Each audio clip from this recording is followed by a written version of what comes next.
దేవునికి స్తోత్రం. మీ అందరికీ నా వందనాలు. ఈస్టర్ శుభాకాంక్షలు. మరి చిన్న ప్రార్థన చేసుకుందాం. దేవునికి స్తోత్రం. స్తోత్రమునైనా స్తోత్రమునైనా స్తోత్రము తండ్రి. మహాగణుడా, మహోన్నతుడా, సర్వోన్నతుడా, శక్తిమంతుడా, బలవంతుడా, నీతిమంతుడా, మా కోసం తిరిగి లేచిన మా యేసయ్య, అందును బట్టి కృతజ్ఞతలు నాయన, కృతజ్ఞతలు. అయ్యా, మాట్లాడేవాడివి నువ్వే నాయన. అలుపులము బలహీనలము అయ్యా నా తండ్రి, నాలో ఏమీ లేదు నాయన. అయ్యా నా తండ్రి, మీరు మాట్లాడితేనే తప్ప అయ్యా నా తండ్రి ఏమీ తెలియదు, చేతగాదు. మాట్లాడుట చేతగాని నాయన మాకు అయ్యా నా తండ్రి నీ జీవము కలిగిన మాటలు మాలో ఉంచి నీ పరిశుద్ధాత్మ స్వరము మేమందరము వినులాగా గ్రహించే ఆత్మ, వినగలిగిన చెవులు మా అందరికీ దయచేసి సమస్తము నీ ఆధీనంలో ఉంచుకుని నీ అధికారములో మాట్లాడునట్లుగా, నీ ఆత్మతో మాట్లాడునట్లుగా సహాయం చేసి మహిమ పొందండి తండ్రి. నీకే కృతజ్ఞతలు చెల్లిస్తూ, వందనాలు చెల్లిస్తూ, సమస్త మహిమ ఘనత నీ నామానికే చెందులాగా మీ ప్రియకుమారుడు మా ప్రభువైన నిజరుడైన యేసుక్రీస్తు నామములో అడిగి వేడుకుని ప్రార్థిస్తున్నాము తండ్రి. ఆమేన్. దేవునికి స్తోత్రం. మీ అందరికీ వందనాలు. మరి పునరుద్ధాన ఆదివారం రోజు మరి దేవుడి గొప్ప అవకాశము, ధన్యత నాకు ఇచ్చినందుకు కృతజ్ఞతలు చెల్లిస్తున్నాను. యోహాను సువార్తలో మరి 20వ అధ్యాయము మొదటి అధ్యాయం చదువుకున్నాము. 20వ అధ్యాయము మొదటి వచనం. ఆదివారమున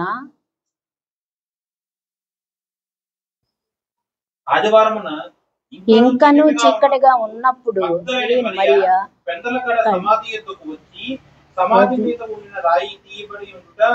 చూచెను. మరి మద్దిలేని మరియా, మరి అందరికీ తెలుసు, మరి ఆమె పెందల కాడే లెగిచి మరి ఆ సమాధి దగ్గరికి వచ్చి, మరి ఆ సమాధిలో యేసయ్య లేకపోతే ఎంత ఏడ్చిందో మరి ఆమె గురించి మనందరికీ తెలుసు. కానీ మనము ఆమె గురించి నేర్చుకోవాల్సింది కొన్ని పాఠాలు మనకి నేర్చుకోవాల్సినవి ఉన్నాయి. కాబట్టి ఆమె ఎంతో ఆసక్తితో పెందల కడే లేచి, ఒట్టి చేతులతో రాలేదు. మరి సుగంధ ద్రవ్యాలు తీసుకుని, మరి కొంతమంది స్త్రీలను తీసుకుని సమాధి దగ్గరికి వచ్చినప్పుడు సమాధిలో యేసయ్య లేకపోతే ఆమె ఎంత విలవిలలాడి ఏడ్చిందో మరి ఈ లేఖనాలలో మనం చూసాం. అలాగనే ఏడ్చి మరి అంతా ఆ ప్రాంతం అంతా వెతికి అక్కడున్న వాళ్ళ మరి యేసయ్య కనపడ్డాడా, యేసయ్య ఉన్నాడా, ఎవరో ఎత్తుకుపోయారని ఎంత వేడ్చిందో. ఆ వేడుపు, ఆ కన్నీరు, ఆమెకున్న ప్రేమ, ఆసక్తి మరి యేసయ్య చూసి మరి చక్కగా ఆయనకి మరి ఆమెకి ప్రత్యక్షమై ఆమెకి కనపడే విధముగా మరి ఆమెని ధన్యురాలు అన్నమాట. జీవగ్రంథములలో రాయబడటానికి మరి ఆమె అంతకుముందు ఎలా ఉందో మనందరికీ తెలుసు. మరి ఇప్పుడు ఎలా ఉందో మరి దేవుడు ఇవన్నీ రాయించి మరి ఎవరెవరికో కనపడవచ్చు అక్కడ ఉన్న వాళ్ళకి. కానీ ఆ స్త్రీకి ఆమె ప్రేమను చూసి, యేసయ్య మీద ఉన్న ప్రేమను చూసి, ఆసక్తిని చూసి, అన్నిటికన్నా కన్నీరు చూసి ఆమె ఏడుస్తుంటే చూడలేక మరి యేసయ్య ప్రత్యక్షమై, అమ్మా ఏంటి ఎతుకుతున్నావు అన్నప్పుడు మరి ఆయన స్వరము విని, రబ్బువా నువ్వు, నా బోధకుడువా నువ్వు అని మాట్లాడి ఉంది. మరి ఆయన పాదాల దగ్గర పడినప్పుడు, ఇంకా నేను తండ్రి దగ్గరికి వెళ్ళలేదు, మరి నన్ను అంటుకోవద్దు అన్నప్పుడు మరి ఈ మాటలే చూసి, నువ్వేదైతే చూసావో అది శిష్యులకి చెప్పమని మరి అన్నప్పుడు శిష్యుల దగ్గరికి వెళ్ళింది. మరి అక్కడ వాళ్ళందరికీ శిష్యులకి చెప్పింది. మరి ఫస్ట్ సత్య సువార్త మరి మరియ ద్వారా, ఒక స్త్రీ ద్వారానే, అల్పురాలే ఆమె అంతకుముందు, కానీ ఆయన ఎరిగి కలిగి ఉన్న ఆమె ధన్యురాలయ్యింది.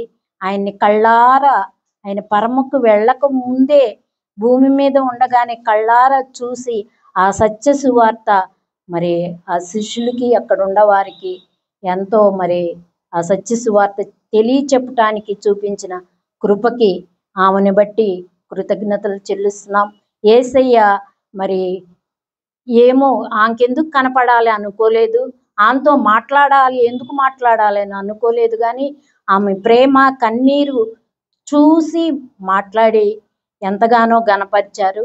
అందును బట్టి స్తోత్రాలు చెల్లిస్తున్నాం.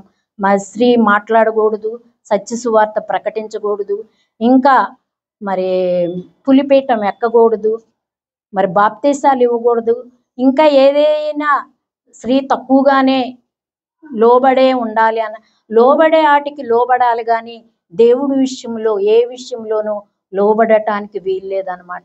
ఆమె అలా చేసింది. మరి ఆ సత్య సువార్త యేసయ్య తిరిగి లేచాడు, మన ప్రభు తిరిగి లేచాడని శిష్యులందరికీ చెప్పింది. అలాగే మరలా వాళ్ళు వచ్చారు. వాళ్ళకన్నా ముందుగా మరి ఆ తల్లి వచ్చి ఎంతగానో చూసి సంతోషపడింది. అందుని బట్టి కృతజ్ఞతలు చెల్లిస్తున్నాం. అలాగే మనము కూడా మరి దేవుడు మాట్లాడతాడు. మనము కన్నీరు విడిచి బాధగా ఉన్నప్పుడు, అయ్యా నాకు ఈ సమస్య వచ్చింది, ఈ బాధ వచ్చింది, ఇలా ఉన్నానేసయ్యా అని ఆయన అడిగినప్పుడు ఖచ్చితంగా దేవుడు మాట్లాడతాడు. మన దేవుడు మాట్లాడే దేవుడివి, మాట్లాడే దేవుడు మన దేవుడు. అలాగే మనకి ఏదైనా కష్టం రావచ్చు, సమస్య రావచ్చు, ఏదైనా అవ్వచ్చు. మనుషులకు కాకుండా, మనుషులకి తెలిసినవి చెప్తారు, కొంతమంది తెలియపోయినవి కొన్ని చెప్తారు, కానీ ఆమె దేవుడి దగ్గరికి వచ్చింది. ఆమె మొర, ఆమె కన్నీరు దేవుడు చూచి మాట్లాడాడు. మన దేవుడు మాట్లాడే దేవుడు కాబట్టి మనము కూడా ఆయనతో మాట్లాడే విధముగానే మన ప్రవర్తన కానీ, మన మనసు కానీ, ఆయన మీద ఉన్న ప్రేమ కానీ, మరి పిలిచాడు కాబట్టి మనని చక్కగా ఆయనతో ఏ సమస్య వచ్చినా మాట్లాడే విధముగా మనం ఉండాలన్నమాట. మరి ఆమె అన్నీ తీసుకొచ్చి సుగంధ ద్రవ్యము మరి బాగా అప్పుడైతే బాగా రేట్ ఎక్కువ అని చెప్పుకున్నారు. అయినా సరే తీసుకొచ్చి అవన్నీ యేసయ్యకి పుయ్యాలని తీసుకొచ్చింది. ఆమెకి ఎంత ప్రేమ ఉంటే అర్ధరాత్రి కాడ 3 గంటల సమయంలో ఇంకా చీకటిగానే ఉన్నప్పుడు యేసయ్య దగ్గరికి వచ్చి యేసయ్యని ఎంతగానో ఏడ్చింది, కన్నీరు విడిచింది. ఆ కన్నీరు చూసిన దేవుడు మర్చిపోలేదు, వెళ్ళిపోలేదు. ఆడపిల్ల కదా అని వెళ్ళకుండా మాట్లాడి ఆమెని ఓదార్చాడు. అలాగే మనము కూడా మరి అనేక విషయాల్లో మరి దేవుడి గురించి, ఈ సత్య సువార్త గురించి మనము అనేక మందికి ప్రకటించాలి. మరి దైవ చిత్తానుసారమైన దుఃఖముతో ఆయన పాదాలు కడిగే బిడ్డలముగా మనము మరి కన్నీరు విడిస్తే ఆయన ఖచ్చితంగా మనతో మాట్లాడతాడు అనమాట. మరి నా విషయంలో ఎన్నో మార్లు మాట్లాడాడు అని మరీ మెదలకుండా ఊరుకోవాలి. మనం కూడా మెదలకుండా ఊరుకోకూడదు. మాట్లాడిన విషయాలు మరి ఆయన సాక్షులుగా నిలబెట్టి మాట్లాడతాడు కాబట్టి మనము కూడా ఆయన ఏం మాట్లాడాడో అందరికీ చెప్పే విధముగా మనము కూడా ఉండాలి. ఆ స్త్రీ అలాగే చెప్పింది, మనము కూడా అలాగే ఉండాలన్నది దేవుని చిత్తము. పిలిచాడు మనల్ని దేవుడు, మనము కూడా మౌనముగా ఉండకుండా ఆయన మీద ఆధారపడి మరి కన్నీరుతో మనకు వచ్చిన కష్టం ఆయనకి చెప్పుకుంటే ఖచ్చితంగా మాట్లాడతాడు అనమాట. నా విషయంలో అయితే ఎన్నోసార్లు మాట్లాడి ధైర్యాన్ని ఇచ్చాడు. అందుని బట్టి కృతజ్ఞతలు ఎన్నోసార్లు అనమాట. అలాగునే మరి ఒక్క స్త్రీ అలా చేసినప్పుడు మరి ఆది కాండములో ఒక స్త్రీ ఏం చేసింది, మనకన్నా మరి ఆదాము అవ్వ, మరి మొదటి ఆదాము మొదటి అవ్వ కాబట్టి వాళ్ళు దేవుడితో సావాసం చేశారు. ప్రతిరోజు యేసయ్య మరి దేవుడు వాళ్ళు ముగ్గురు కలిసి ప్రతిరోజు సావాసం చేశారు. వాళ్ళ సావాసంలోకి మరి 4వ వ్యక్తిగా అపవాది వచ్చింది. అపవాది మరి ఆ అవ్వతో మాట్లాడి, మీరు ఈ పండు తినకూడదని దేవుడు చెప్పాడు అని అంటున్నారు కదా, మీరు ఆ పండు తింటే దేవతలుగా మారతారు అని మరి అపవాది చెప్పినప్పుడు, మరి దేవుడి మాట అయితే వినలేదు కానీ మరి అపవాది మాట అయితే విన్నారు. అలాగే మనము కూడా ఎన్నో తీపి మాటలు, మధురాతి మధురమైన మాటలు చెప్తారు. కానీ ఆ మాటలు మనము వినకుండా మరి ఆ అపవాది చెప్పిన మాటలు యేసయ్య వచ్చినాక, దేవుడు వచ్చినాక చెప్పొచ్చు కదా, నన్ను ఈ పండు తినమంది, మరి దేవతల్లాగా మారతారని చెప్పింది అని చెప్తే ఎలా ఉండేదో, మరి దేవుడికి చెప్పలేదు. తన భర్తకు మాత్రం ఆ పండు తీసుకువెళ్ళి తన భర్తకి ఇచ్చింది, తను తింది. దేవుడు మాట మాత్రం ఆమె వినల. వస్తాడు యేసయ్య, మరి మనం చెప్పాలి అన్న గ్రహింపు లేకుండా మరి ఆమె పడిపోయిందనమాట. ఏ మాటకి పడిపోయింది? ఒక్కొక్కళ్ళు ఒక్క మాట మాట్లాడితే పడిపోతారనమాట. ఆ బలహీనత, మనము బలహీనమైన ఘటాలని దేవుడు చెప్పాడు ముందుగానే. ఆ ఒక్క మాటకి దేవతలలాగా ఉంటారు మీరు అన్న మాటకి ఆమె పడిపోయి చక్కగా తన భర్తకి తను తిందన్నమాట. మనం కూడా ఈ లోకములో ఎన్నో మాటలు, ఎన్నో స్వరాలు మనం వింటాం. కానీ మనం పడిపోకూడదు. ప్రతి మాట తీసుకువెళ్ళి మనకి యేసయ్యకి చెప్పాలి. యేసయ్య మనతో ఏం మాట్లాడతాడో మనం వినాలి. ఆమె పడిపోయి ఆ తోటలో నుండి వెళ్ళిపోయింది. దేవుడితో స్నేహం కోల్పోయిందనమాట. ఆ స్థితిలో మనం ఉండకుండా దేవుడు ఏది చెప్తాడో అది వినాలి. మనం ఆయన దగ్గర విచారణ చేయాలి. ఆమె దేవుడితో సావాసం చేసి ఎంత చక్కగా మరి భర్తలో నుండే మరి ఆ ఎముక తీసి చేసిన మరి దేవుడు చేశాడు ఆమెని. కానీ దేవుడి స్నేహం కన్నా అపవాది స్నేహమే కోరుకుంది. మనం కూడా ఈ లోక స్నేహం అంటే ఎంతో ఇష్టం అన్నమాట మనకి.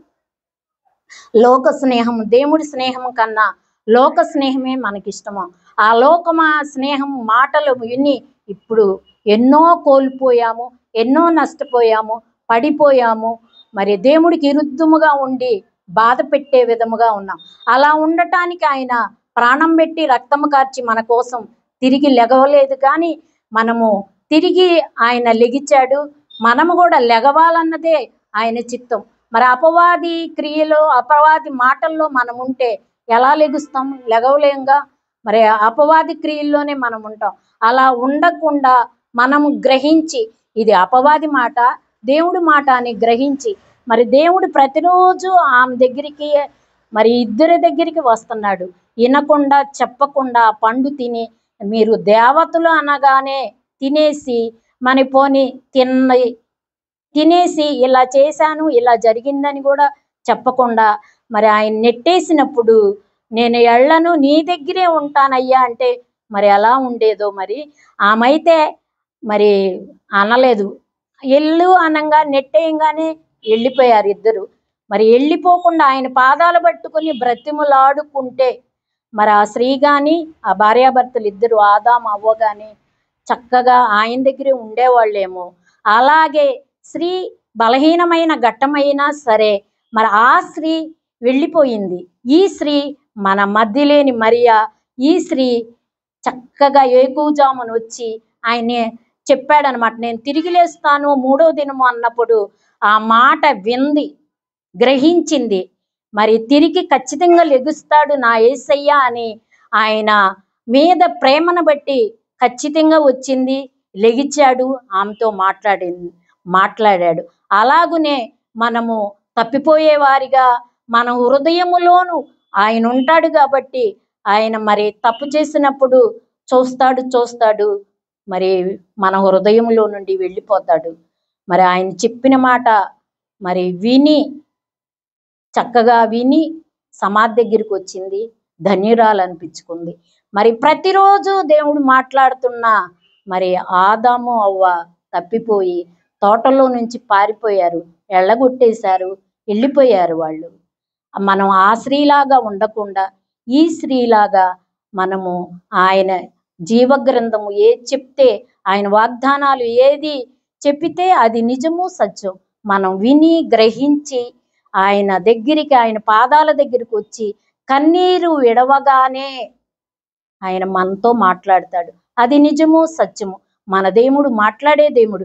అన్యులతో కూడా మాట్లాడాడు. మరి ఎందుకు మాట్లాడలేదు? జీవగ్రంథములో ఎంతో మంది విగ్రహారాధన చేసేవారు.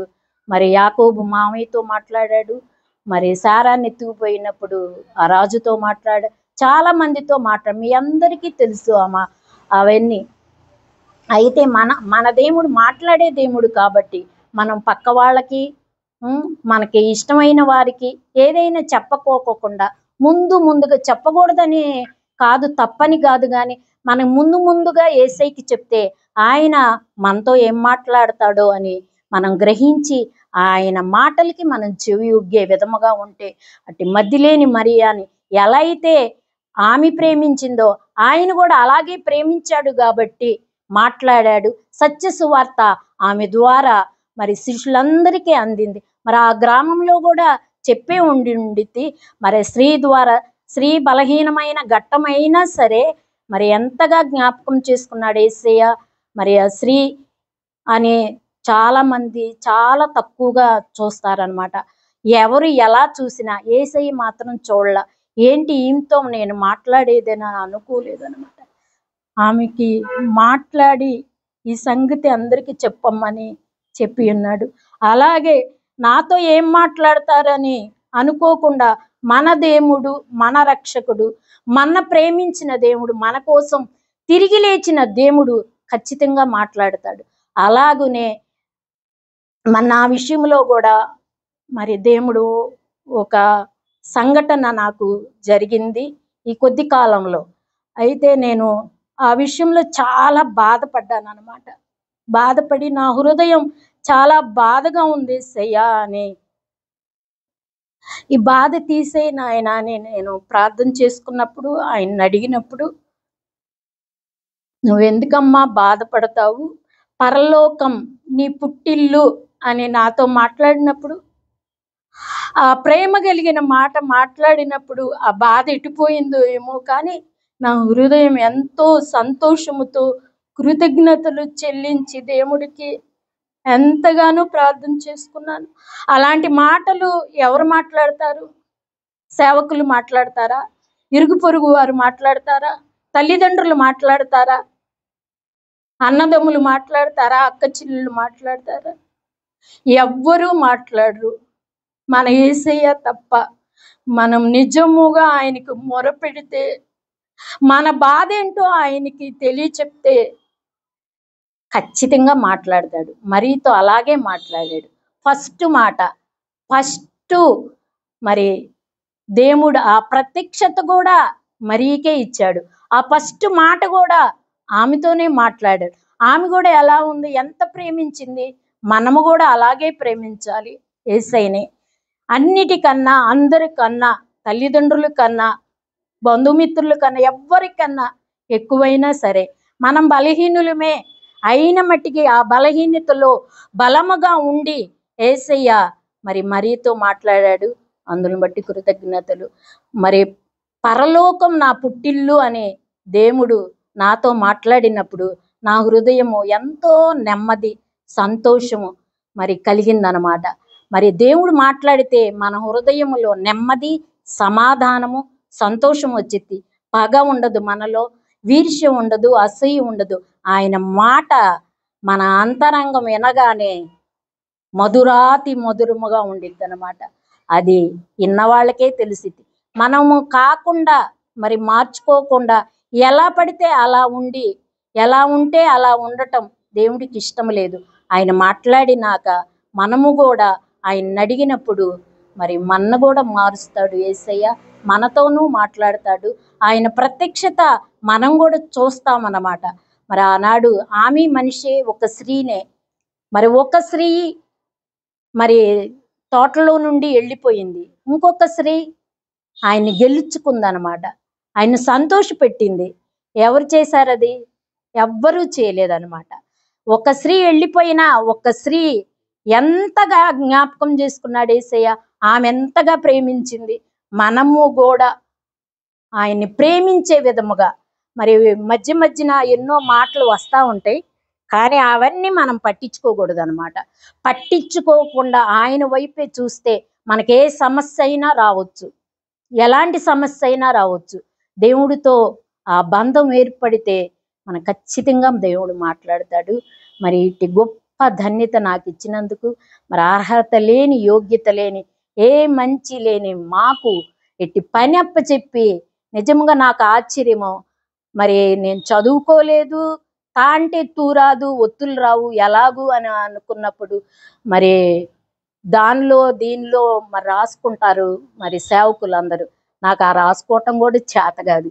అయ్యా నువ్వే మాట్లాడి, నేను నిలబడతాను, నువ్వే మాట్లాడినప్పుడు నాతో మాట్లాడిన మాట నిన్న బాత్రూంలో మాట్లాడాడు అనమాట. ఈ మాటలు బాత్రూంలో నేను స్నానం చేస్తూ ఉండంగా, అయ్యా నాకేం రాదుగా నాయన, మాట్లాడాలని అంటున్నారు, నిలబడాలి, నాకు తెలుసు, నా గురించి నీకు తెలిసేసయ్యా, నువ్వే మాట్లాడాలన్నప్పుడు ఆ స్త్రీ గురించి ఈ స్త్రీ గురించి మాట్లాడాడు అనమాట. ఆదాము అవ్వతో ఎలా అయితే మాట్లాడాడో దేవుడు, అవ్వ ఎలా అయితే వెళ్ళిపోయిందో మరి మరియా ఆ స్త్రీయే, ఒక స్త్రీయే, మనము స్త్రీలమే. మనము కూడా మధ్యలేని మరియల్లాగానే ఉండాలి. ఆయన్ని ప్రేమించటంలోనే కానీ, మరి ఆయన కొనియాడటంలోనే కానీ, అన్ని విషయంలో దైవ చిత్తాంశ. ఎవరి కోసం ఏడ్చింది? వాళ్ళ కోసం వీళ్ళ కోసం ఏం ఏడవలా. ఎత్తుకుపోయారని ఏడ్చింది, ఆయన కోసం కనపడలేదని ఏడ్చింది అనమాట. మనము కూడా మనకి ఎప్పుడైనా మరి మనం ఏడ్చావా? నువ్వు ఎప్పుడు కనపడలేదు యేసయ్యా నాకు అని నేను ఏడ్చా, చాలాసార్లు ఏడ్చా. అయ్యా అందరికీ కనిపిస్తావంట, మరి నాకెప్పుడు అది ఎప్పుడంటే ప్రార్థనలో వచ్చిన కొత్తల్లో నేను ఏడ్చాను అనమాట. కానీ అప్పుడెప్పుడో ఏడ్చినప్పుడు నా భర్త చనిపోయినాక కనపడ్డాడు నా యేసయ్య. అంటే అట్లని కాదు, కానీ నేను నా హృదయంలో బాధ ఉన్నప్పుడు దేవుడు మాట్లాడి కనిపించి, దేవుడు ఎంతగానో మనల్ని ఓదార్స్తాడు. ఎవ్వరూ ఓదార్చరు. మరి బాగుండంగా కౌగిలించుకుంటారు, మాట్లాడతారు, ఏదైనా లోపం ఉన్నప్పుడు నెట్టివేస్తారు. మరి అలా దేవుడైతే నెట్టివేయడు. దేవుడైతే నేనున్నానమ్మని మాట్లాడతాడు. ఆ మాటకే మరి బాధంతా పోయిద్దనమాట. పరలోకము నీ పుట్టిల్లు అంటే మరి నాకెంత సంతోషం వచ్చింది. నాకొక్కదానికేనా? మీ అందరికీ కాదా? మీతో కూడా మాట్లాడతాడు. ఆ పరలోకం నాకొక్కదానికే కాదు పుట్టిల్లు, మీ అందరికీ కూడా ఆయన రాజ్యము, ఆయన సింహాసనము, మరి ఆయన సన్నిధి మనందరికీ పుట్టిల్లు పరలోకమే. మనం వాళ్ళు పిలవలేదని కానీ, వీళ్ళు పిలవలేదు, వీళ్ళు మాట్లాడలేదు అనుకోవటం కూడా తప్పే. ఒకవేళ అట్టి సమస్యలు వచ్చినా మనకి దేవుడితోనే మాట్లాడాలి. దేవుడే మనకి సమాధానం చెప్తాడనమాట. అలాగే మరి ఆ మధ్యలేని మరియా మాట్లాడింది. ఆమె కన్నీరు దాటిపోకుండా దేవుడు ప్రత్యక్షమై ఆమె కనపడ్డాడు. ఆ మౌనముగా ఉండల. దేవుడు కనపడగానే మౌనంగా ఉందా? అందరికీ చెప్పింది.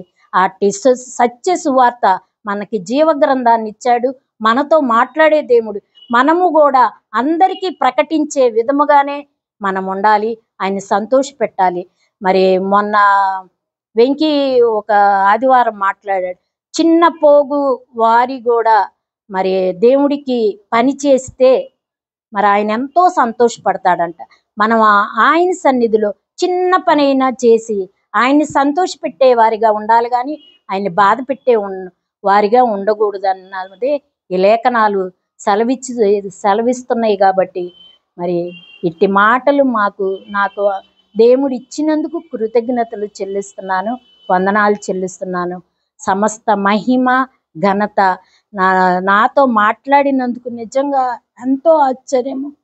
నాకు రాసుకోవటం చేత రాదయ్యా, చూసుకుని రాసుకోవటం తప్ప ఎక్కడ ఏ వాక్యం ఉందో నాకు రాదయ్యా అని నేను బాత్రూంలో బాధతో అడుగుతున్నప్పుడు అవ్వ గురించి, మధ్యలేని మరియ గురించి ఈ రీతిగా మాట్లాడినందుకు దేవునికి కృతజ్ఞతలు.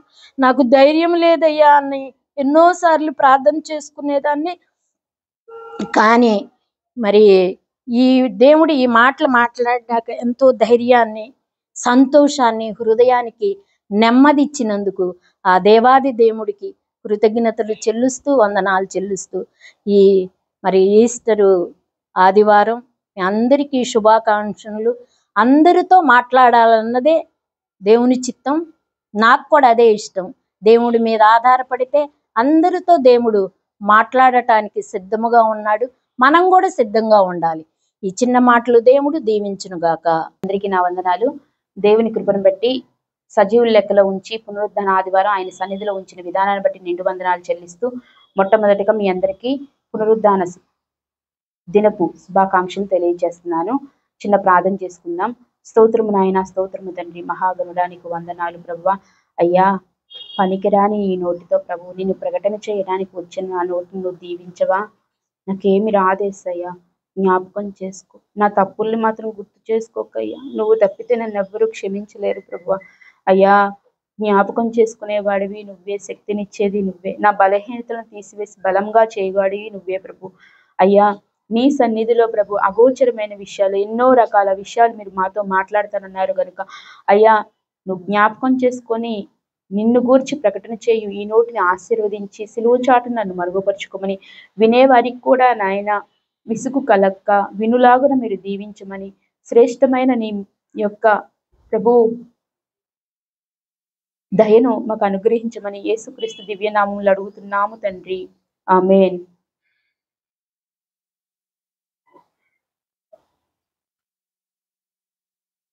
పునరుద్ధాన దినము. ఇది యోహాను గ్రంథం 20వ అధ్యాయము. యోహాను గ్రంథము 20వ అధ్యాయము. యోహాను సువార్త 20వ అధ్యాయము. ఆదివారమున ఇంకను చీకటిగా ఉన్నప్పుడు మగ్దలేనే మరియ పెందలకడ సమాధి యొద్దకు వచ్చి సమాధి మీద ఉండిన రాయి తీయబడుట చూచెను. కనుక ఆమె పరిగెత్తుకొని సీమోను పేతురు వద్దకు, యేసు ప్రేమించిన ఆ మరి ఒక శిష్యుని యొద్దకు వచ్చి ప్రభువును సమాధిలో నుండి ఎత్తుకొని పోయిరి, ఆయనను ఎక్కడ ఉంచిరో ఎరుగుమని చెప్పాను. మొట్టమొదట స్త్రీ ఏం చేసింది? మగ్దలేనే మరియ ఆ సమాధి రాయి దగ్గరికి వెళ్ళి ఆ సమాధిలో ఉన్న యేసయ్యను చూడాలన్న ఉద్దేశంతో వెళ్ళి ఆయన ఆరాధించడానికి అక్కడికి వెళ్ళింది. కానీ సమాధిలో ఖాళీ అయ్యింది. సమాధి రాయి తొలగిపోవడం చూసి వెంటనే పరిగెత్తుకుపోయి పేతురుకియను ఇంకొక ప్రేమించిన శిష్యుడు, ఎవరు? యేసయ్య ప్రేమించిన శిష్యుడు యోహాన్ గారు, వీరిద్దరికీ ఆ విషయం చెప్పింది. సమాధిలో లేరు, ఎవరో తీసుకుపోయారని చెప్పింది. అంటే పై వచనాల్లో 19వ వచనంలో 38వ వచనం, 19వ అధ్యాయం 38వ వచనంలో, అటు తర్వాత యూదుల భయం వలన రహస్యముగా యేసు శిష్యుడైన అరిమతయ యేసేపు తాను యేసు దేహమును తీసుకొని పోవుటకు పిలాతునొద్ద సెలవు అడిగెను. అంటే యూదుల భయం వలనంట అరిమత యేసేపు అనే వ్యక్తి పిలాతు దగ్గరికి వెళ్ళి అడిగాడు. యూదుల దగ్గర అయితే భయం కలిగింది, మరి యూదులకి పైన అధికారిగా ఉన్న పిలాతు దగ్గరికి వెళ్ళి అడగడానికి ఇతను భయం కలగలేదా? ఎందుకంటే పిలాతు యేసయ్య విషయంలో కొంచెం పాజిటివ్గా ఉన్నాడు కాబట్టి అతని దగ్గరికి వెళ్ళినప్పుడు ఆయన దేహాన్ని ఈ అరిమత యేసేపుకి ఇచ్చాడనమాట. అయితే ఆ దేహాన్ని తీసుకొచ్చినప్పుడు మొదట రాత్రివేళ ఆయన యొద్దకు వచ్చిన నికోదేము అనే వ్యక్తి కూడా బోళముతో కలిపిన అగరు రమారమి 150 సేర్లు ఎత్తు తెచ్చెను. అంటే 150 సేర్లు అంటే ఇంగ్లీష్ బైబిల్లో చూసుకున్నట్లయితే 45 కిలోస్ అని చెప్పి వచ్చింది. అంటే అంత అగరు ఎత్తున ఉన్న అగరును తీసుకొచ్చి ఆ దేహానికి పూసి నారబట్ట చుట్టి సమాధి లోపల యూదుల సాంప్రదాయం ప్రకారంగా లోపల పెట్టారు. ఆ సమాధిలో అంతకుముందు ఎవరు కూడా ఉంచబడలేదు. కొత్త సమాధి అన్నమాట. అందులో పెట్టారు యేసయ్యను. చాలా సుగంధ ద్రవ్యాలతో పూసి నారబట్టలు చుట్టి లోపల పెట్టారన్నమాట.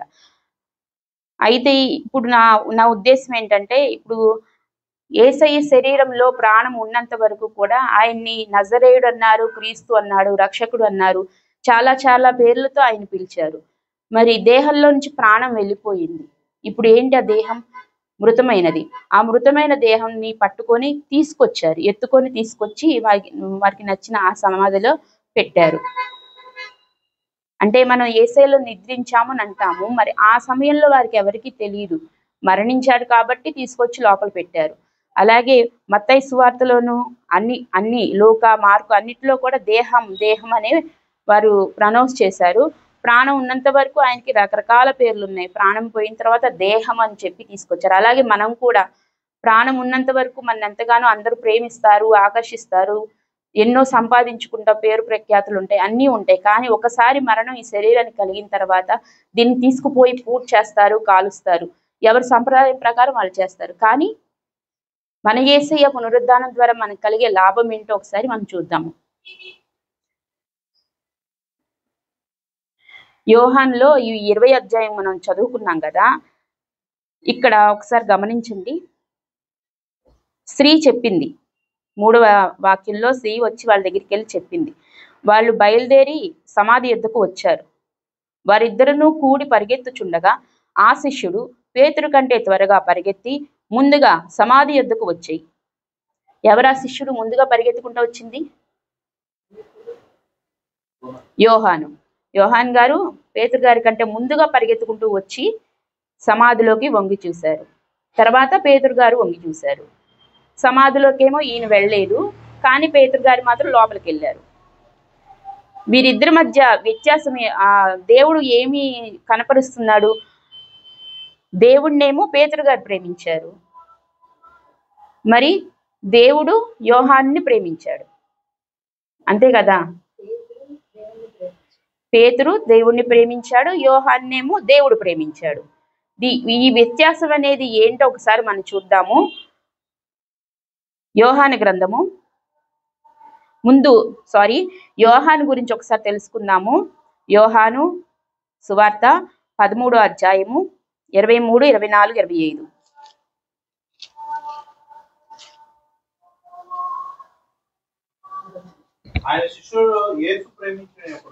ఆయన శిష్యులలో యేసు ప్రేమించిన ఒకడు యేసు రొమ్మున ఆనుకొనుచుండెను. ఎవరిని గూర్చి ఆయన చెప్పెనో అది తమకు చెప్పమని సీమోను పేతురు అతనికి సైగ చేసెను. అతను యేసు రొమ్మున ఆనుకొనుచు, ప్రభువా వాడెవడని ఆయనను అడిగెను. చాలండి. అయితే ఇక్కడ ఏంటి, ఆ రోజు అందరూ కలిసి కూర్చొని భోజనం సిద్ధపాటు చేసిన తర్వాత దేవుడు శిష్యులతో మాట్లాడుతూ ఉన్నప్పుడు, మీలో నన్ను అంగీకరించిన వాళ్ళు ఉన్నారు, విశ్వసించిన వాళ్ళు కూడా ఉన్నారు అని చెప్పుకుంటూ అడిగాడనమాట. పై వచనాల్లో యేసు ఈ మాటలు 21వ వచనంలో యేసు ఈ మాటలు పలికిన తర్వాత, అంటే నన్ను ఒకడు అప్పగిస్తాడు, మీలో ఉన్న ఒకడే నన్ను అప్పగిస్తాడు అని చెప్పినప్పుడు ఆత్మలో అందరూ కూడా కలవరపడతారు. ఎవరబ్బా అనుకుంటారు. మీలో నన్ను ఒకడు అప్పగిస్తాడు, నిశ్చయముగా చెప్పుచున్నాను, రూఢిగా చెప్తాడు దేవుడు. ఆయన ఎవరిని గురించి ఇలాగ చెప్పెనో అని శిష్యులు సందేహపడుచు ఒకరి తట్టు ఒకరు చూచుకుంటూ ఉంటారు. అప్పుడు ఈ రొమ్మున అనుకున్న ఈ శిష్యుణ్ణి పేతురు గారు అడుగుతారు, సైగ చేసి అడుగుతారు, నువ్వు పక్కనే ఉన్నావు కదా అని. అంటే మాట ద్వారా కాకుండా సైగ ద్వారా ఎవరో అడుగు అని చెప్పి రికమెండ్ చేస్తాడు. కానీ యోహాను గారికి దేవుడి పట్ల ఉన్న చనువును బట్టి చక్కగా దేవుణ్ణి అడుగుతాడు, ఎవరు ప్రభువా అని అడిగినప్పుడు అందుకు 26వ వచనంలో అందుకు యేసు, నేను ఒక ముక్క ముంచి ఎవనికి ఇచ్చుదునో వాడే అని చెప్పి ఒక ముక్క ముంచి సీమోను కుమారుడగు ఇస్కరియోతు యూదాకి ఇచ్చారనమాట. అంటే మరి దేవుడు ప్రేమించిన శిష్యుడు కదా, తను అడగంగానే వెంటనే ఇచ్చేశాడు. అంత మరి అలా ఆ చనువు అనేది మరి పేతురుకు కూడా ఉండాలి కదా. మరి పేతురుకి చెప్పలేని విషయాన్ని తను అడగంగానే చక్కగా చెప్పేశారు దేవుడు. అంత చనువు యోహానికి ఉంది. ఎందుకు ఇంత చనువు ఉంది? యోహాను సువార్త 13వ అధ్యాయము 33, 34. 33, 34.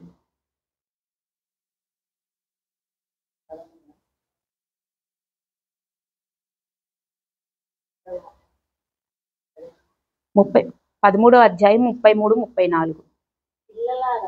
పిల్లలారా ఇంకా కొంతకాలము మీతో కూడా ఉందును. నేను ఎక్కడికి వెళ్ళదునో అక్కడికి మీరు రాలేరని నేను యూదులతో చెప్పిన ప్రకారము ఇప్పుడు మీతోనూ చెప్పుచున్నాను. మీరు ఒకరినొకరు ప్రేమింపవలనని మీకు కొత్త ఆజ్ఞ ఇచ్చుచున్నాను. చాలండి. ఇంత ప్రేమను దేవుడు చూపించాడు తన మీద. ఎందుకంటే ప్రతి ఆజ్ఞను కూడా యోహాన్ గారు అనుసరిస్తున్నారు. యేసయ్య ఏం చెప్పినా కానీ, ఆయన చేసే అద్భుత కార్యాలే కానీ, ఆశ్చర్య కార్యాలే కానీ ప్రతిదీ సునిశ్చితంగా సూక్ష్మంగా పరిశీలిస్తూ ఆయన చెప్పినట్టు ఆజ్ఞానుసారంగా నడిపిస్తూ ఉన్నారు. ఈ యోహాను సువార్త మొత్తం కూడా అన్ని గ్రంథాల కన్నా భిన్నంగా ఉంటది. అలాగే అనేక కార్యాలు దేవుడు దీనిలో లిఖించాడని మొన్న కూడా మాట్లాడుకున్నాము. అలా యోహాన్ గారు దేవుడు చెప్పింది చేశారు. ఎందుకంటే దేవుడు ఏదైతే చెప్పే ఆజ్ఞానుసారంగా మీరు నడుచుకున్నట్లయితే, మీరు నన్ను ప్రేమిస్తే నేను మిమ్మల్ని ప్రేమిస్తాను, అలాగే నా తండ్రి కూడా మిమ్మల్ని ప్రేమిస్తాడు అనే ఆజ్ఞ ఉంది. కాబట్టి ఆ అనుసారంగా దేవుడు యోహానికి సమాధానాన్ని దయచేశాడు. అలాగే ఇంకొక కొత్త ఆజ్ఞను దేవుడు చెప్తున్నాడు. నేను వెళ్ళే చోటకి మీరు ఇప్పుడు రాలేరు, కానీ వస్తారు, ఎప్పటికైనా వస్తారు. కానీ నేను వదిలి వెళ్తున్నాను కాబట్టి మీకు ఒక కొత్త ఆజ్ఞను మీకు ఇస్తున్నాను. ప్రేమ అనే ఆజ్ఞను మీకు ఇస్తున్నాను. దాన్ని అనుసరించండి. ఆ కొత్త ఆజ్ఞను అనుసరించి నడవటం వల్ల మీలో సహనము, ఓపిక, ధైర్యము, భయం లేకుండా ఉండటము అన్నీ కూడా ఆ ప్రేమను బట్టే రకరకాలైనవన్నీ మీకు యేసుక్రీస్తు సద్గుణాలన్నీ మీకు వస్తాయని చెప్పి ప్రేమను అనుసరించి నడవమని చెప్పారు. అలాగే కూడా క్షమాపణ కలిగి ఉండమని కూడా చెప్పారు.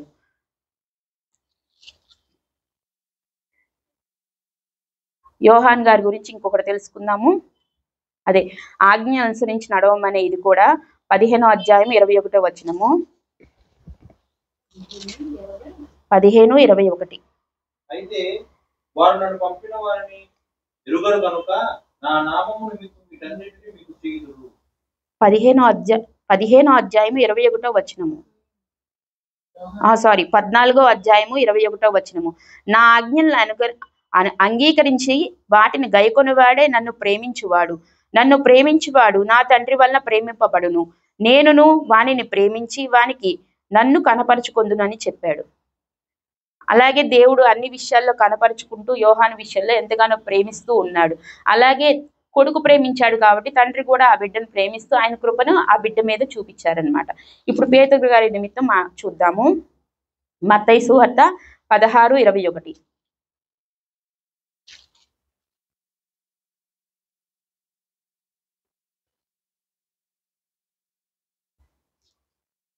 అప్పటి నుండి తాను యెరూషలేమునకు వెళ్ళి పెద్దల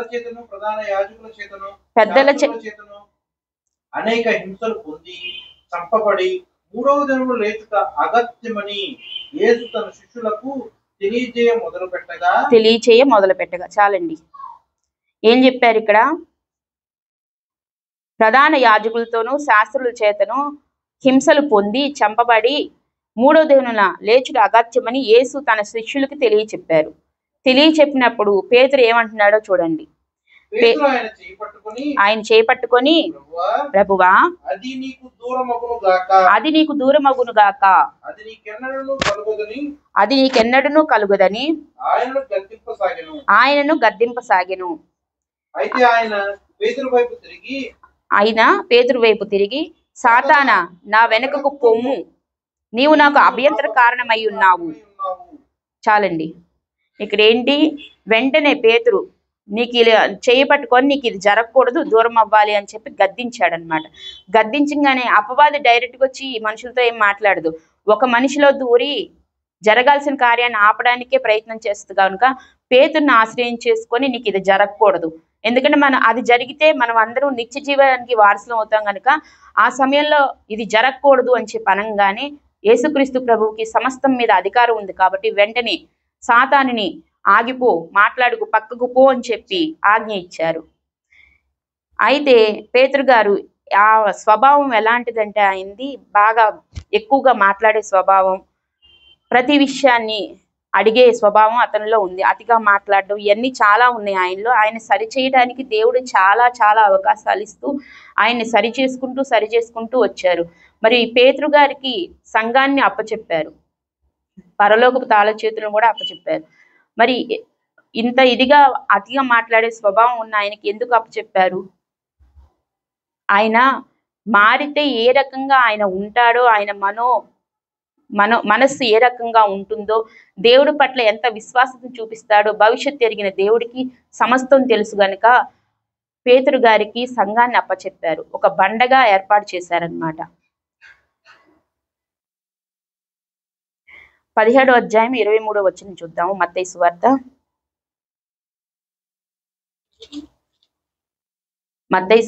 17వ అధ్యాయము 23వ వచనము. వారు ఆయన చంపుదురు, 3వ దినమున ఆయన లేచునని వారితో చెప్పగా వారు బహుగా దుఃఖపడిరి. చూడండి, 3వ దినం లేచి చంపుతారు అని చెప్పినప్పుడు శిష్యులందరూ కలిసి ఆయనకి జరగకూడదంటే ఇలా జరిగితే మాకు ఎవరు దిక్కు అని దుఃఖపడతారు. ఇది కూడా మీరు గుర్తుపెట్టుకోండి. దేవుడు ఎన్నిసార్లు చెప్తున్నాడు పునరుద్ధానం గురించి ఒకసారి మీరు గుర్తుపెట్టుకోండి. తర్వాత ఇంకొక అధ్యాయంలో చూద్దాం. 20వ అధ్యాయము 27వ వచనం. 20-27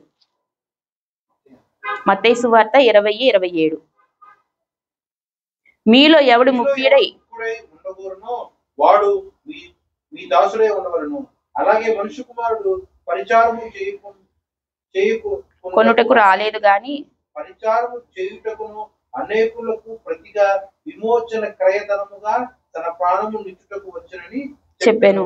ఇక్కడ ఏంటి, మనిషి కుమారుడు పరిచారం చేయించుకున్నట్టుకు రాలేదు అంటే నేను పని చేయించుకోవడానికి రాలేదు, పరిచారము చేయుటకును అనేకులకు ప్రతిగా విమోచన క్రయధనముగా తన ప్రాణాన్ని ఇచ్చడానికి వచ్చాను కాబట్టి అని దేవుడు మాట్లాడుతున్నాడు. మనమైతే సేవకులుగా ఉన్న మనం అనేక మందితో పరిచారం చేయించుకునే వారిగా ఉంటాం. పరిచారకులుగా ఉండి ఎవరు చేస్తున్నారు? ఈ సమయాల్లో ఎవరు చేయట్లా. దైవభక్తి కలిగిన వారంటే చాలా ఇదిగా చూస్తున్నారు. మరి అదే విధముగా వారు ఎంత ప్రేమ చూపిస్తున్నారో మనం కూడా వారి మీద అంతే ప్రేమ చూపించి వారికి పరిచారం చేసే సేవకులుగా మనం ఉండాలి. ఆ ప్రేమను మనం ప్రకటించినట్లయితే దేవుడు చేసిన కార్యాన్ని మనం కూడా చేయగలుగుతాము. ఆయన క్రయధనముగా తన ప్రాణాన్ని ఇచ్చారు గనుక మనం ప్రాణాన్ని ఇవ్వలేకపోవచ్చు, కానీ ఆయన చూపించిన నీతి కార్యాలు ప్రతి ఒక్క వ్యక్తి వైపు చూసి మనం చేయగలిగిన వారము అవుతాము. అయితే ఈ పునరుద్ధానం గురించి ఇన్నిసార్లు దేవుడు చెప్పినా కానీ గైకొనని స్థితిలో పేతురు మిగతా శిష్యులందరూ ఉన్నారు. మరి అలా అని చెప్పి యోహాను గైకొన్నాడా? చూడండి, యోహాను సువార్త 20వ అధ్యాయంలో 4వ వచనం నుంచి చదువుదాము. వారిద్దరును కూడి పరిగెత్తుచుండగా ఆ శిష్యుడు పేతురు కంటే త్వరగా పరిగెత్తి ముందుగా సమాధి యొద్దకు వచ్చి ఏం చేశాడండి? అందరికంటే ముందుగా పరిగెత్తుకుంటూ వచ్చాడు, సమాధి యొద్దకు వచ్చాడు. ఏం చేశాడు? వంగి నారబట్టలు పడియుండట చూచిన గాని అతడు సమాధిలో ప్రవేశింపలేదు. వంగి నారబట్టలు ఎందుకు? మరి యేసే ప్రేమించిన శిష్యుడు కదా, మరి లోపలికి వెళ్ళి అన్ని వెతుక్కోవాలి కదా, ఎందుకు వెతుక్కోలేదు? ఎవరికైనా ఆన్సర్ తెలిస్తే చెప్పొచ్చు. భయం వేసిందా?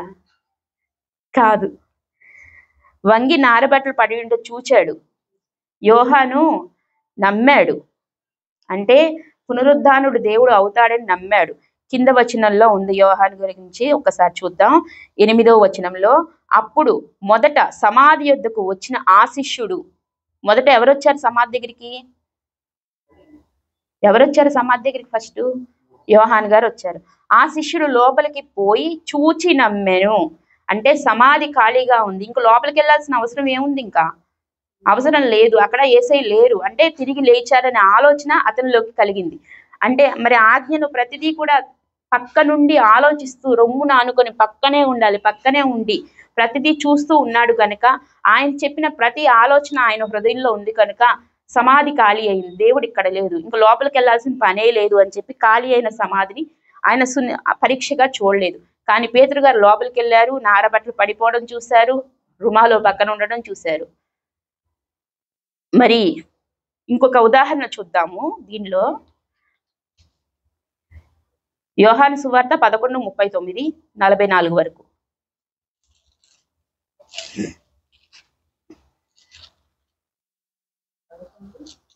11:39-44 వరకు. రాయి తీసివేయుడని చెప్పగా చనిపోయిన వాని సహోదరి అయిన చనిపోయిన వాని సహోదరి అయిన మార్త, ప్రభువా అతడు చని 4 దినములైనది గనుక ఇప్పటికీ వాసన కొట్టునని ఆయనతో చెప్పాను. చాలండి. ఇక్కడ ఏంటండి, లాజరు గారి గురించి మాట్లాడుతున్నారు. అంతకుముందు దేవుడు అక్కడికి వస్తే బ్రతికించేవాడు కదా రోగగ్రస్తుడైన లాజర్ని అని చెప్పి మరియా మార్త అనుకుంటారు. కానీ ఆయన ఇక్కడికి వచ్చే సమయానికి లాజర్ చనిపోవడం, అది 4 రోజులు అయిపోవడం, సమాధి చేసేయడం అంతా అయిపోతుంది. అయిపోయిన తర్వాత దేవుడు అక్కడికి వచ్చి, నువ్వు దేవుడి మాట అదే నమ్మిక ఉంచు, దేవుడు కార్యం చేస్తాడు నీ పక్షాన అని చెప్పి ఆమెకు చెప్పి ఏమన్నారు 42వ వచనంలో, నీవు ఎల్లప్పుడూ నా మనవి వినుచున్నావని దేవుడికి ప్రార్థన చేస్తున్నారు తండ్రికి. పైకెత్తి, తండ్రి నీవు నా మనవి వినినందున నీకు కృతజ్ఞతాస్తుతులు చెల్లించుచున్నాను. అంటే ఆయన ఎంత నమ్మికతో ఉన్నారు, ఇంత అవిశ్వాసం కూడా లేదు. మనకి భూమి మీద అవిశ్వాసంతో ఉండకూడదని తండ్రి చిత్తము కోసం ఆయన భూమి మీదకి వచ్చారు.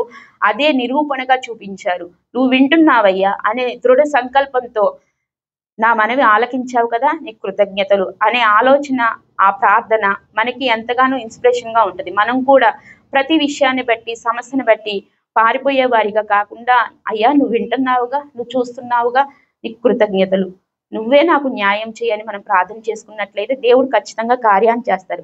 అది యేసు నామంలో అడగటం వల్ల మనకి ఎంతో మేలు శుభము జరుగుతుంది.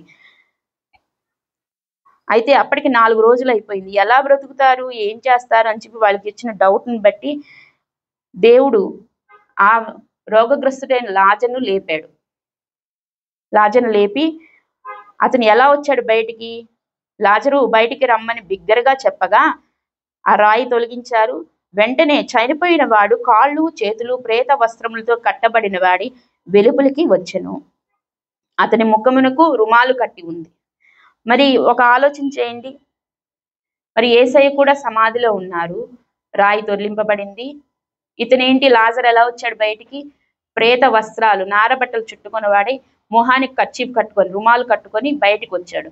అప్పుడు యేసయ్య పక్కన వాళ్ళు చెప్పారు, అవన్నీ తీయండి అతనికి అని. అప్పుడు అవన్నీ చుట్టినవన్నీ తీశారు. కానీ సమాధి చేయబడిన, ఇక్కడ యేసయ్యను సమాధి చేయబడిన స్థితి చూడండి, అవన్నీ నారబట్టలను ఒక పక్కన పడిపోయినాయి, రుమాలు చుట్టే ఒక పక్కన పెట్టుంది. ఆలోచన చేయండి. మరి రోగగ్రస్తుడిగా ఉన్న వ్యక్తిని దేవుడు సజీవుడిగా లేపినప్పుడు అక్కడ చూసిన వారందరూ భయపడ్డారు, కొంతమంది విశ్వాసం ఉంచారు. ఆ సన్నివేశాన్ని ప్రతి ఒక్కరూ చూసి స్తుతించారు. కానీ ఆయనే నేను పునరుద్ధరణగా లెగుస్తాను అన్నప్పుడు ఒక్కరు కూడా విశ్వసించలేదు. కానీ యోహాను గారు విశ్వసించారు. అదే విషయం 20వ అధ్యాయం 8వ వచనంలో రాయబడి ఉంది. దేవుడు చేసిన ఈ కార్యాన్ని బట్టి వారు ఎంతగానో కృతజ్ఞతలు చెల్లించుకున్నారు. యోహాను గారు చేసిన ఆయన యొక్క ఆలోచన విధానము దేవునికి ఎంతగో సన్నిహితంగా ఉంటుంది. ఆయన కార్యాలు ప్రతిదీ చూసి నేర్చుకున్నాడు గనుక 20వ అధ్యాయం ఇంకా యోహాను గారు పేతురు గారి గురించి దేవుడు నాకు చిన్న చిన్న విషయాలు తెలియజేసిన విధానాన్ని బట్టి కృతజ్ఞతలు చెల్లిస్తున్నాను. అలాగే 20వ అధ్యాయంలో 11 నుండి 18 వరకు ఇక్కడ ఏమి జరిగింది, ఇందాక సీతమ్మ గారు చెప్పారు కదా, మగ్దలేని మరియ లోపలికి వెళ్ళి వంగి చూస్తే అక్కడ 2 దేవదూతలు ఉన్నారు. యేసు దేహం ఉంచబడిన స్థలంలో తలవేపున ఒకడు, కాళ్ళవేపున ఒకడు ఉన్నాడు. అలాగే మనం మగ్దలేని మరియని అక్కడ స్త్రీగా చూసాం, కానీ సంఘంగా మనం చూద్దాం. ఇక్కడ మన సంఘం ఉంది, సంఘంలో ఎవరూ లేరు, కానీ దేవదూతలు ఖాళీగా మనం ఉంచరు కదా, చుట్టూ కూర్చొని యేసయ్య గురించి మనం ఏం చెప్తున్నాం, ఏం చేస్తున్నాం అని చెప్పి వాళ్ళు కూడా గమనిస్తున్నారు. అలాగే సంఘము దుఃఖపడుతూ ఉన్నట్లయితే యేసయ్య పక్కనే ఉన్నా కానీ సంఘం గుర్తించలేని స్థితిలో ఉంటే ఆ సంఘానికి ఆదరణ ఎక్కడొస్తుంది? సంఘంలోని వ్యక్తులకి శ్రమ నుండి, శోధన నుండి ఎవరు తప్పిస్తారు? కానీ సంఘం యేసయ్యని ఎరిగి ఉండి గుర్తించి ఆయన స్వరాన్ని వినేదిగా ఉన్నట్లయితే ఖచ్చితంగా మనము కూడా దేవుని సన్నిధిలో శ్రేష్టమైన స్థానంలో ఉంటాం. సంఘ సరిహద్దులు విశాలపరచబడతాయి. అలక్ష్యం లేక దేవుని సన్నిధిలో గొప్పవారిగా మన దేవుడు దీవిస్తాడు. అలాగే ఏ సమస్య ఉన్నా కానీ దేవుడు మనకున్నాడని ఆలోచన చేయడం వల్ల మనకి ఎంతగానో ఆశ్రయం కలుగుతుంది. పరిశుద్ధాత్మ దేవుడు మన మధ్య ఉంటూ మనల్ని ఎంతగానో నడిపిస్తారు. అలాగే మన కోసము పరిశుద్ధాత్మ దేవుడు ఉన్నాడు పక్కనే, అగోచరంగా ఉన్నారు, మనకు కనిపించట్లేదు. కానీ ఎవరు కూడా పరిశుద్ధాత్మ దేవుడు ఉన్నాడు అని చెప్పి ఎవరు కూడా అంగీకారం చేయరు. కానీ దేవుడి యొక్క శరీరము రక్తము మన కోసం దేవుడు ఆహారంగా ఇచ్చారు. ఎందుకంటే ఆ ఆహారం మనం తీసుకున్నట్లయితే ప్రతిరోజు జీవాన్ని పొందుకుంటామని ఒక నిర్ణయంతో దేవుడు మనకి ఇచ్చారు. ఆయన మనకు తోడుగున్నారు. ఆయన శరీరాన్ని రక్తాన్ని మనం జ్ఞాపకం చేసుకుంటూ, ఆయన పడిన శ్రమను జ్ఞాపకం చేసుకుంటూ, నువ్వు ఏదైనా మమ్మల్ని క్షమిస్తావయ్యా, మమ్మల్ని ప్రేమిస్తావయ్యా అనుకుంటూ తీసుకోవడం వల్ల ఆయన యొక్క క్షమాగుణం మనలోకి వస్తుంది. పేతురు గారికి ఆయన క్షమాగుణాన్ని కూడా నేర్పించారు, ప్రేమించే విధానాన్ని నేర్పించారు. అలా పేతురు గారిలో ఉన్న అనేక రకాలైన అవలక్షణాలన్నింటినీ తీసివేసి లక్షణంగా దేవుని సన్నిధిలో బహుగా దేవుని యొక్క గొప్ప సేవ చేసేవాడిగా పేతురుని ఆశీర్వదించారు. అలాగే పేతురు లాంటి మనస్తత్వం మనకు కూడా చాలా మందికి ఉంది. అటువంటి మనస్తత్వం మొత్తం మనలోంచి తీయబడి మనం కూడా పెద్ద బండల్లాగా క్రీస్తు బండగా ఏర్పరచబడి స్థిరపరచబడాలి. ఈ పునరుద్ధానం యొక్క లక్షణం ఏంటంటే యోహాను సువార్త 5:28-29 పునరుద్ధానం వల్ల మనకు కలిగే లాభం ఏంటో చూద్దాం. యోహాను సువార్త 28-29.